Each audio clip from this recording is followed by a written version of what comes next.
che sarà fatta in inglese, però poi mi hanno detto comunque se ci sono domande possono essere fatte in italiano, perché ci sono i colleghi italiani che hanno partecipato al lavoro e quindi vi potranno rispondere loro.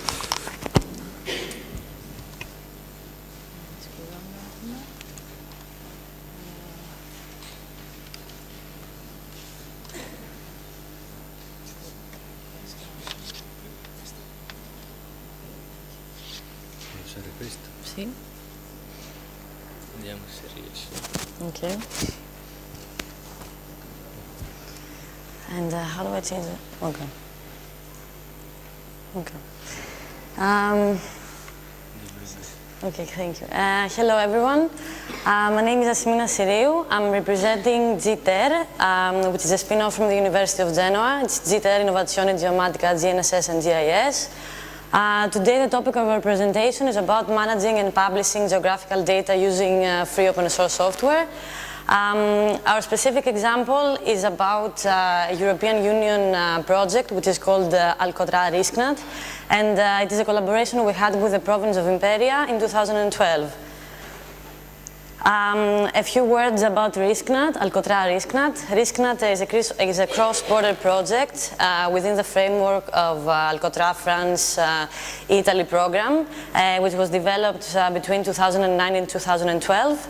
RiskNat mainly focuses in natural hazards, most particularly in floods, earthquakes, landslides, and in hazards related to permafrost degradation, mostly in mountain areas. All regions of the Western Alps are involved, including like in Italy, Switzerland and France. Alcotra-RiskNat project is a massive project, a European project, that has been divided in 3 different parts. These 3 parts are very massive, so we have mainly focused in one of these 3 parts, which has to do with vulnerability of Roya's basin in terms of water resources management, and that is related apparently in natural hazards. As you can see in the image of Google Earth, here is the outline of the basin. So the mountain area, the mountain part of Roya's watershed lies almost entirely in the French part, in France, and the last part, which is actually crosses an alluvial plain, which is in the Italian part, and more specifically in Ventimiglia in Italy. This is actually an aquifer which is not confined, and it's very important to mention that it's one of the most important freshwater storages for Imperia province and Côte d'Azur, which is in France. Here is our methodology. This is just an example of like 7 steps that we followed during our project. First, we collected all the data related to the RiskNat project, and most particularly for Roya Basin. We have created metadata implementing European Inspire guidelines and specifications. We have designed firstly, and then created a database, a geodatabase, for managing all the geographic information. Then we published those data using open standards, of course. Then we've been asked to create a digital DVD atlas in order to query the various thematic layers that we have gathered all together. Afterwards, we arranged and created a training course in Imperia province, and mostly for the staff of the Imperian province. So we created a user guide as well in order to show them and explain them how we use free open source software. And a last part is Europa, a European project as well, which is the continuation of Alcotra-RiskNat project, and we are currently working on that. Here are the main open source softwares that we have used and we are currently using. First, we start with GRASS and Quantum GIS, which is we're using this one for the GIS analysis, vector and raster analysis. We're using GDAL library for raster imagery, POSTIS for the database creation and management, GeoServer and Open Layers for viewing and editing our geospatial data.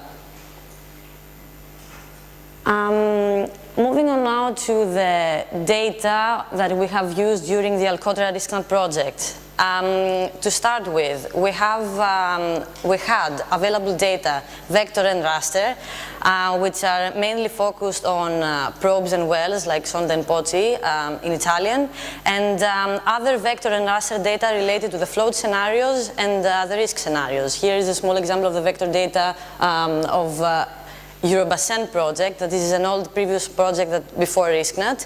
It's a combination between those two. And we also, we've been provided from the Imperia province a cartographic catalog, which is related to the project I've mentioned before, Alcotra, Eurobassin, and RiskNat afterwards, which includes as well vector and raster layers.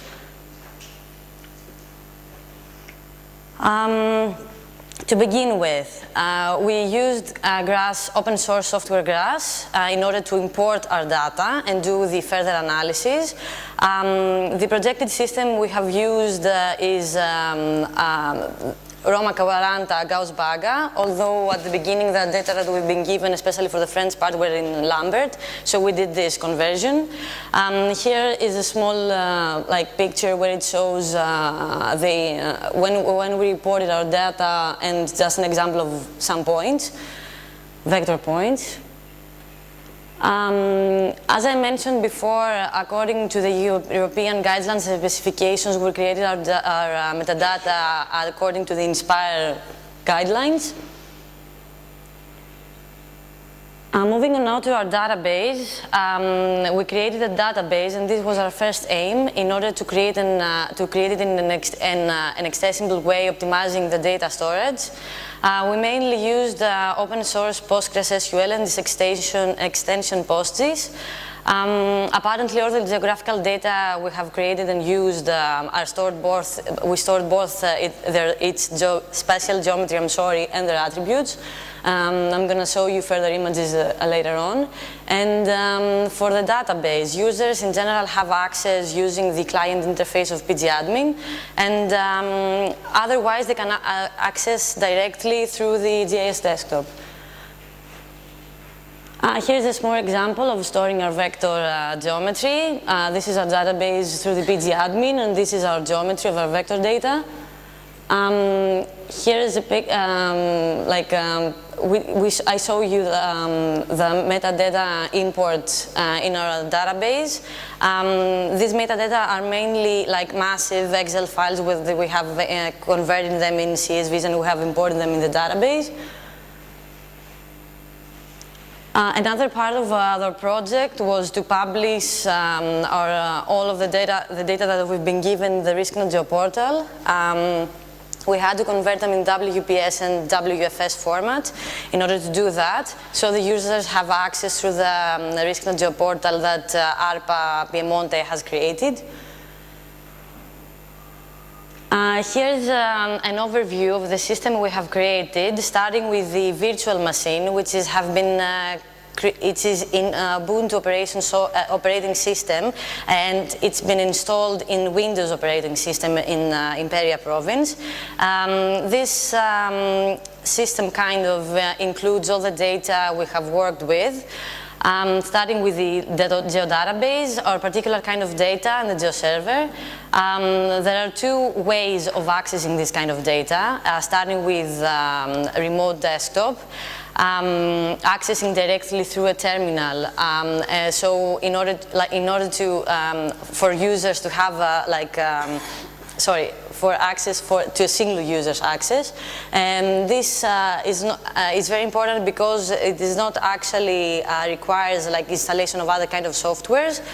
On the other hand, we have access through the SSH and or using directly the extension of pgadmin or GRASS or Quantum GIS, and the result of this is that several users can use it at the same time.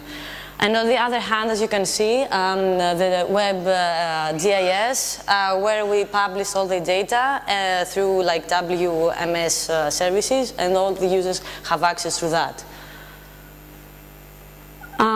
Here's the DVD atlas that we've been asked to create as part of our project. We imported and published all the georeferenced vector and raster data in PNG format and vector data in KML format. We used open layers and the graphical interfaces like XGS, as you can see. We've been also requested to import metadata files using either LibreOffice or just PDFs that we had to import in order to correlate those with the database we have created. Here's a small picture showing like the DVD atlas as it's shown, and on the left part you can see all the layers we have imported. One of the most important steps during this project was to conduct a training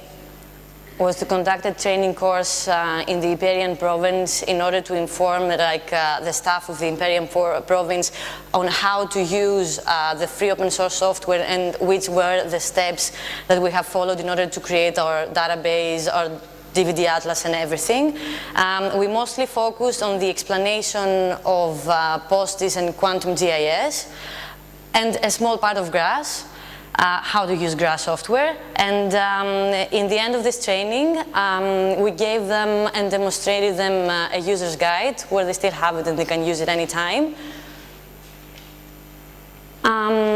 The last part of our presentation today is about our further step that we've been currently working on. As I mentioned before, it's called a Europa project. It's a European project, and as I said before, it's a continuation of the Alcotra-RiskNat project. At this point, it's very important to mention that using free open source software has helped us one more time in order to complete our work, which haven't completed yet though, but we're currently working on it. The web services, we have created the web services for most of the gathered data. And also we're using a WebGIS in order to publish the data once again, manage, update them and download information for several users that they have different kinds of privileges. By saying different kind of privileges, we mean that this WebGIS is integrated with an open source project management tool, which is called .project, where several users have access and they can have like add data or export data or anything like that. This kind of framework will be published on the official project website, which is open source of course, and it's called Joomla Contact Management System. Here's an example of our WebGIS platform. Here's the Roya Basin. You can see the borders all around, and again, as in the DVD atlas, on the left part you can see the layers we have imported. To sum up, using free open source software is very important because it helped us a lot in order to create a complex geodatabase, and also it had helped us a lot in order to promote a product that is widely used for the public, and by that we mean the DVD atlas we have created. Fortunately, the Imperia province has agreed to use free open source software again for the Europa project that we've been currently working on, which is the further step, as I said, after the Alcotra-RiskNat project. And it's quite vital to mention that so far the public administrations, meaning for example the Imperia province as an example, are slightly timid in using open source software. And let's say, unfortunately, this often slows down the adoption of innovative and interoperable solutions in terms of like, open source softwares and the using of that.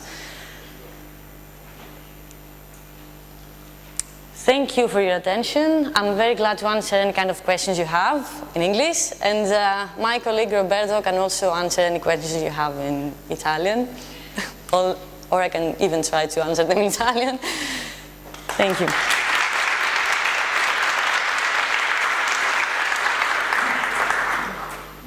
Ok, grazie, ci sono domande? Ok.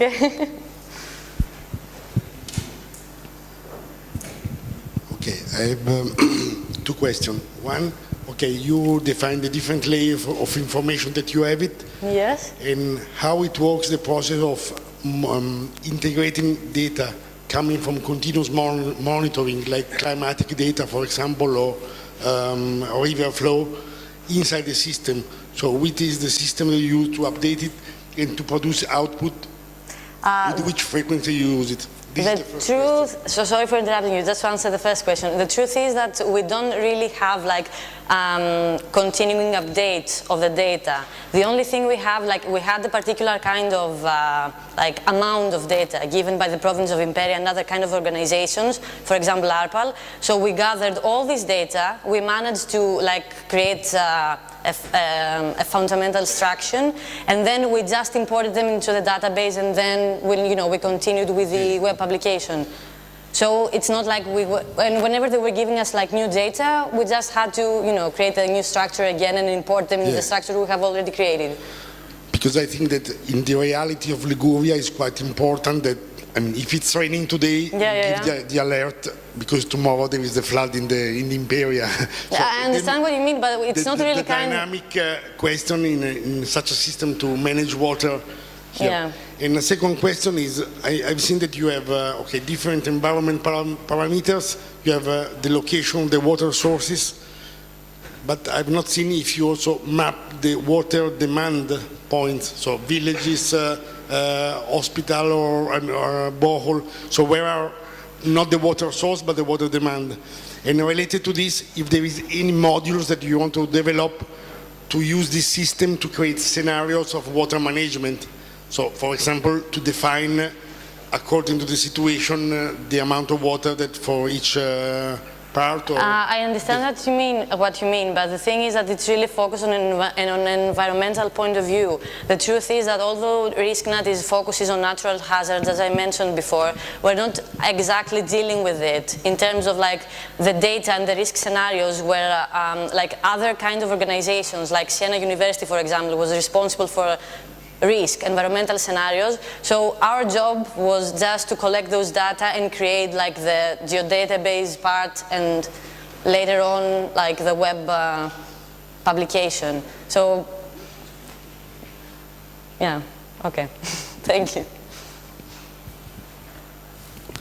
Ok, grazie. Ci sono altre domande? Fai la domanda. No? My very technical question is, why the IAM reference system? I mean, you are working between two different countries, so my choice would be WGS 84, for example. So why did you use the Rome 4E reference system? Well, we had to use a common for source system, as you said. So some of our data, for example, were in Lambert and some in Gauss-Baga. So we decided, because we were working for the Province of Imperia, as it was not on purpose, we just decided to do that, to use the Italian projected system. But on our DVD Atlas, we used the WGS. Thank you.